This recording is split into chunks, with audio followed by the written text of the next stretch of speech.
आगामी 12 मई को प्रस्तावित लोकसभा आम चुनाव के लिए राजनीतिक गतिविधियां धीरे धीरे शुरू होने लगी है।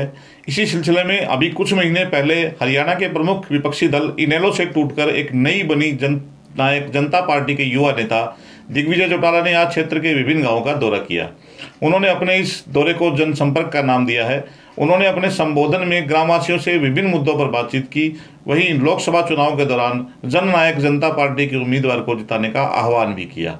उनके साथ जननायक जनता पार्टी के जिलाध्यक्ष अमीर चावला, युवा जिलाध्यक्ष अजब ओला, युवा हल्काध्यक्ष अंजनी लड्ढा व राकेश सिहाग सहित अन्य कई प्रमुख लोग भी उपस्थित थे।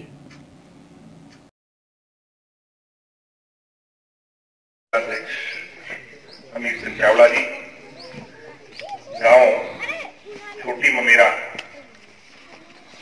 जो कि हमारा अपना गांव है, आज गांव की इस चौपाल में पार्क में अपने युग पुरुष जननायक चौधरी देवीलाल जी को नमन करने आए। मेरे परिवार के, मेरे बुजुर्गों, घरों में मेरी माताएं बहनें, मेरे भाई, नौजवान साथियों, हमारे जिला अध्यक्ष, हल्का के अध्यक्ष और पार्टी के सभी नेतागण, मेरे बड़े भाई राकेश जी, समस्त परिवार, आज एक छोटे से निवेदन पर आप सब लोग यहां पर एकत्रित हुए। जो एक नई पार्टी जेजेपी बनी, चौधरी देवीलाल जी के अधूरे सपनों को पूरा करने के लिए नया मिशन दुष्यंत चौटाला आपका घर का सदस्य लेकर के चला है। इसमें हवन यज्ञ में अपनी आहुति डालकर जहां अपनी पार्टी को मजबूत आज यहां पहुंच करके किया, और शायद नई पार्टी बनने के बाद तो गांव में पहला ही कार्यक्रम है। आप लोग सब गांव के पार्क में पधारे हैं। न केवल चौधरी देवीलाल जी के अधूरे सपने पूरे हो सके, बल्कि गरीब किसान कमेरे की सरकार हरियाणा के अंदर बन सके, उसके लिए जो आपने ये फैसला किया है, मैं मेरी तरफ से और पूरी पार्टी की और परिवार की तरफ से आपका शुक्रिया अदा करता हूं, धन्यवाद करता हूं, आभार प्रकट करता हूं। आपके और हमारे कोई राजनीतिक संबंध नहीं। इस गांव के और स्वर्गीय चौधरी देवीलाल जी के तो पारिवारिक संबंध है। सुख में दुख में आप लोगों ने कभी कोई पार्टी के, चाहे लोकदल रही हो, चाहे इनेलो रही हो, चाहे आज जेजेपी हो, कभी कोई कमी नहीं आने दी। राजनीतिक तौर पर भी आपने सदैव 19 नहीं बल्कि 21 होकर के इस गांव से मजबूती प्रदान की। आज कोई लेक्चर देने का तो मेरा ना काम और ना मुझे ये शोभा देता कि मैं आपके बीच में पॉलिटिकल भाषण दूं। मैं तो वर्तमान में जो राजनीतिक परिप्रेक्ष्य में नई परिस्थितियां प्रकट हुई, उस पर आपसे चर्चा करने के लिए मेरे परिवार के बीच में आया। पीछे जींद का इलेक्शन था जिसकी चर्चा चावला साहब कर रहे थे। ये कोई छोटा मोटा इलेक्शन नहीं था। राहुल गांधी जी ने भी कांग्रेस का सबसे बड़ा प्रत्याशी उतारा, पूरा जोर लगा दिया। यहां अमित शाह भी, मुख्यमंत्री भी इस सोच में थे कि बीजेपी जीतनी चाहिए और कोई कोर कसर नहीं छोड़ी। मुझे भी चुनाव लड़ना पड़ा और सारे देश के राजनीतिक जानू जो लोग थे, उनकी निगाहें इस बात पर थी कि कौन जीतेगा, किसको कितने वोट आएंगे, और बहुत सारे लांछन अपनी नई पार्टी पर कुछ लोग लगा रहे। कुछ तो यहां तक कहते थे वो तो टींगरा मोटोल है, नया छोड़ा है, 5, 10, 150 कोई खास प्रभाव कौन करते हैं। कुछ हमें बच्चा पार्टी कहते थे, कुछ हमारी जमानत जब्त पार्टी कहते थे जेजेपी को। मगर हम जो है वो सिर्फ आप लोगों के साथ ये सोच लेकर के आगे बढ़े कि इस मिशन को किसी न किसी तरह कामयाब करें और इसकी शुरुआत अच्छी होनी चाहिए। लोगों ने 38,000 वोट दी उस सीट पर जहां हमें कभी 30,000 से ऊपर वोट नहीं मिले, और 38,000 वोट में जानने की बात जो है वो 18,000 वोट हमें बिल्कुल शहर का मिला, जो आज तक कभी 11,000 से ऊपर नहीं मिला। 36 बिरादरी का वोट मिला। ये नहीं कि सिर्फ और सिर्फ एक कम्युनिटी का, बल्कि हर जाति का वोट आपकी पार्टी को मिला। परिणाम स्वरूप बीजेपी चुनाव जरूर जीत गई, क्योंकि दुश्मन सारे इकट्ठे हो गए। हुड्डा जी ने भी लास्ट में 2-3 दिन पहले मुलाकात की चीफ मिनिस्टर से और मदद करी। तंवर ने भी करी लास्ट में जाकर, वही सुरजेवाला ना जीत जाए, कहीं मुख्यमंत्री ना बन जाए। और कांग्रेसियों को तो एक ये हो गया कि कांग्रेस तो तीसरे नंबर पे चली गई, इसलिए अब दुष्यंत को रोको किसी न किसी तरह। राजकुमार सैनी की पार्टी थी, उसने भी मदद करी बीजेपी की लास्ट में, क्योंकि राजकुमार सैनी का जो प्रत्याशी था वो अपनी बूथ पे ही वो हार गया, बीजेपी इसने जिता दी। तो ये साबित हो गया कि उन्होंने मदद करी। एक पार्टी और है जिसका मैं नाम नहीं लूंगा,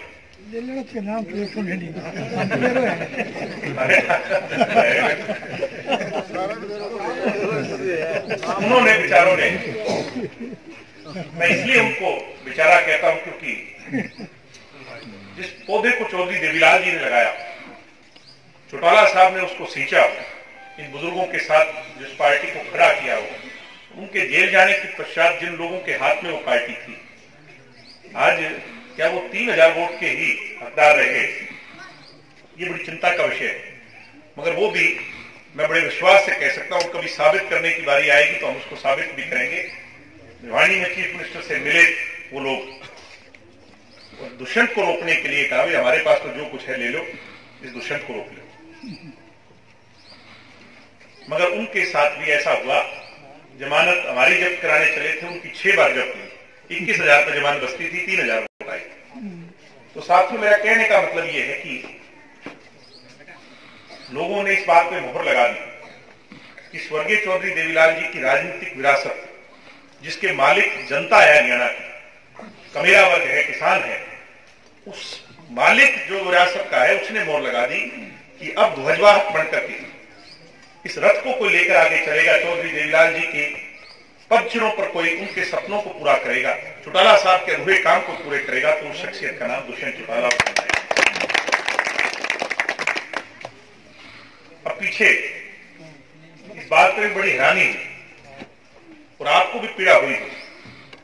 चौटाला साहब ने जब एक पत्र लिखा बीजेपी के लिए कि हरे और भगवे को एक हो जाना चाहिए, ये उनकी सोच है। चौटाला साहब को हम सब समान करते हैं, मरते दम तक करेंगे, और जब तक वो थे उनको मुख्यमंत्री बनाने के नारे भी हमने सबने लगाए, और एक ही आस थी वो आ जाए तो इस जिला सिरसा का बदलाव हो जाए। मगर उनके जेल जाने के बाद आज हालात जो बने, अब पीछे उन्होंने ये लेटर लिखा, भाई बीजेपी के साथ समझौता होना चाहिए। उसमें सुभाष बराला का जो कल का नेता है, उसका ये बयान आया कि हमने तो चौटाला साहब की चिट्ठी कूड़ेदान में फेंकी। इससे माड़ी बात नहीं। यहां सुभाष बराला को तो उसके लिए माफी मांगनी चाहिए, इनेलो को उसकी निंदा करनी चाहिए।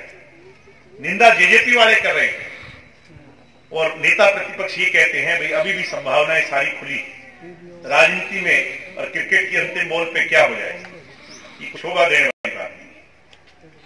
अब तो ये भी चर्चा सुनने में आई है कि इनेलो जो है वो लोकसभा की तो एक भी सीट मांगनी है। वो ये कहते हैं भाई हमारा तो एक घर का सदस्य लड़वा दो, जिसको बीजेपी के सिंबल पे लड़वा दो चाहे, और 15 विधानसभा की दे दो। तो इनको मतलब एक साफ है, पहली तो आपा वोट मांगता चौटाला साहब के नाम पर, अब इनेलो वाला वोट मांगेगा खट्टर साहब के नाम पर। तो नौजवानों थे बता दो कितना संतुष्ट हुई बात। खट्टर साहब को वोट देना हमारे क्या जहन में इस बात की इजाजत देता है क्या? खट्टरों तो फिर दुष्यंत या छोड़, इन बात को सहमत हो? तो इसलिए मैं आपसे कहूंगा कि हालात परिस्थितियां ये बनी है, बीजेपी को मात दे सकता है तो जेजेपी का संगठन दे सकता है आपको। तो फौज की स्थिति पहन लो, 5 साल के जो आपके पीछे के काम है उनको आप छुपा नहीं सकते। स्वामीनाथन लागू नहीं हुई, आपकी आज बीज जो है वो नकली मिलता है किसान को, स्प्रे नकली मिलती है, खाद लेने के लिए आपको परेशान होना पड़ता है, खाद का दाम दुगना हो गया, फसल बीमा योजना के नाम पे ठगी ठोरी हुई, पैसे काट लिए, मुआवजा दिया नहीं,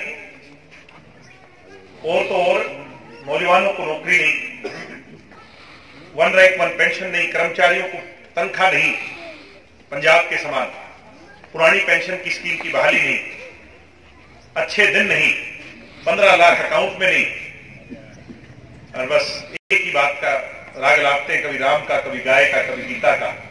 राम भी सोचते होंगे किस पार्टी के पल्ले पड़ गया, 4 साल तो मुझे याद नहीं करती, वनवास में रखती, और 5वें साल मेरा नाम लेती है, मेरे मंदिर बनवाने की बात करती है।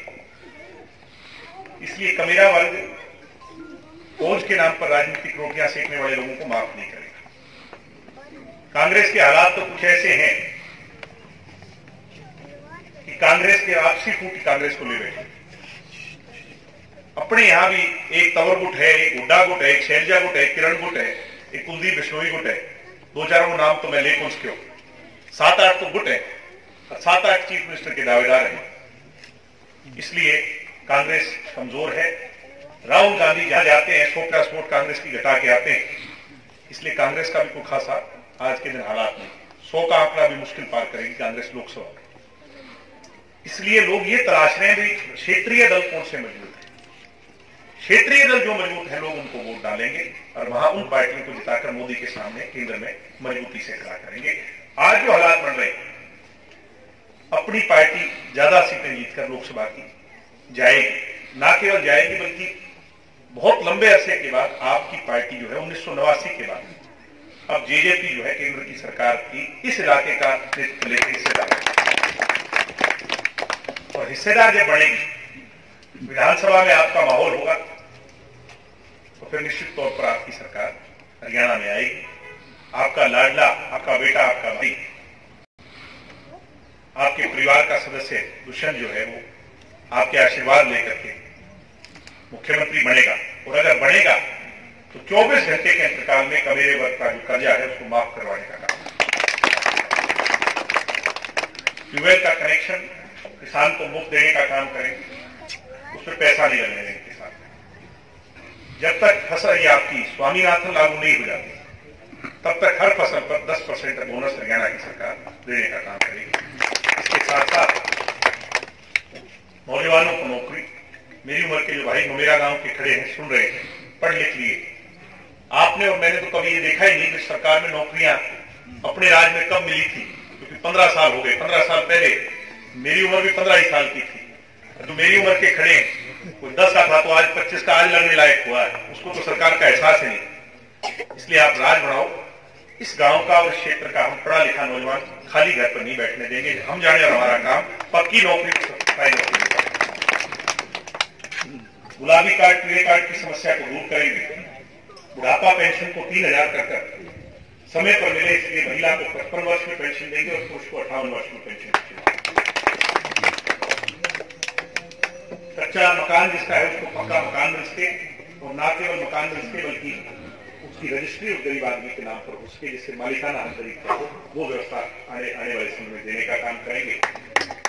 एमएलए आप ऐसा बनाओ जिससे हमें कोई संकोच ना हो। आज तो ये डर है कि भाई साहब से पहले पता लगाना पड़ता है, उनके जो नीचे कई और भाई साहब हैं, कि आज भाई साहब का मूड कैसा है, हमारी पर्ची पकड़ेंगे या नहीं पकड़ेंगे।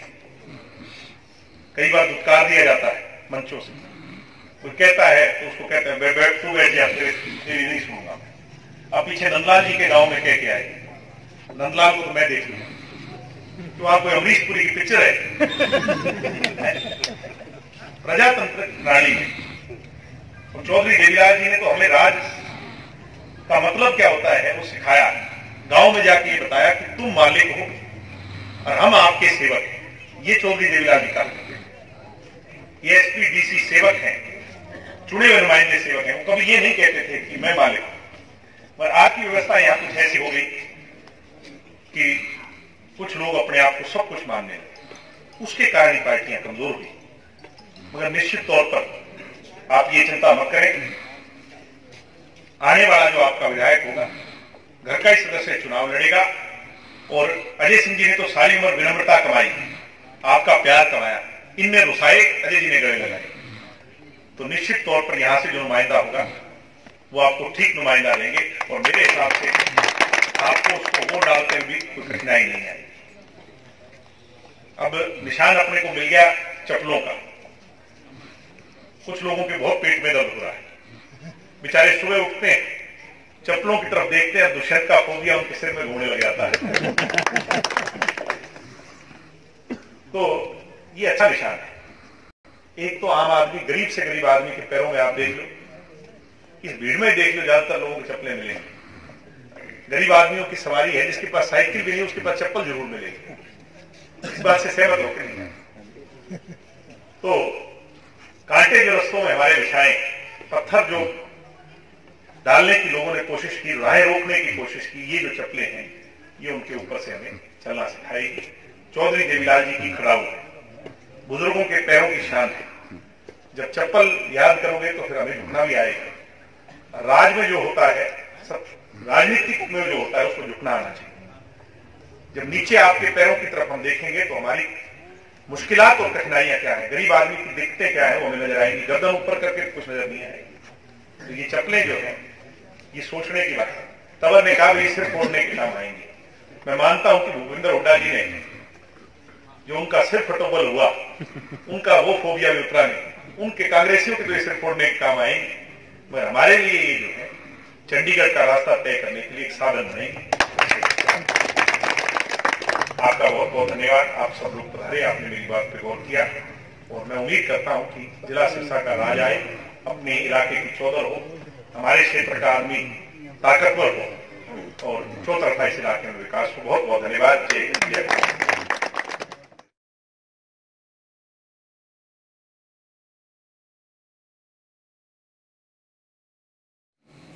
दोस्तों, अगर आपको हमारा ये वीडियो अच्छा लगा है तो कृपया इसे लाइक करके अपने सभी व्हाट्सएप ग्रुपों में शेयर करना न भूलें। अगर आपने अभी तक हमारे चैनल डी को सब्सक्राइब नहीं किया है तो कृपया चैनल डी को सब्सक्राइब करके घंटी के निशान को जरूर दबा दें ताकि हमारा अगला वीडियो तुरंत आपके पास पहुंच सके। तब तक आप देखते रहिए यूट्यूब चैनल डी।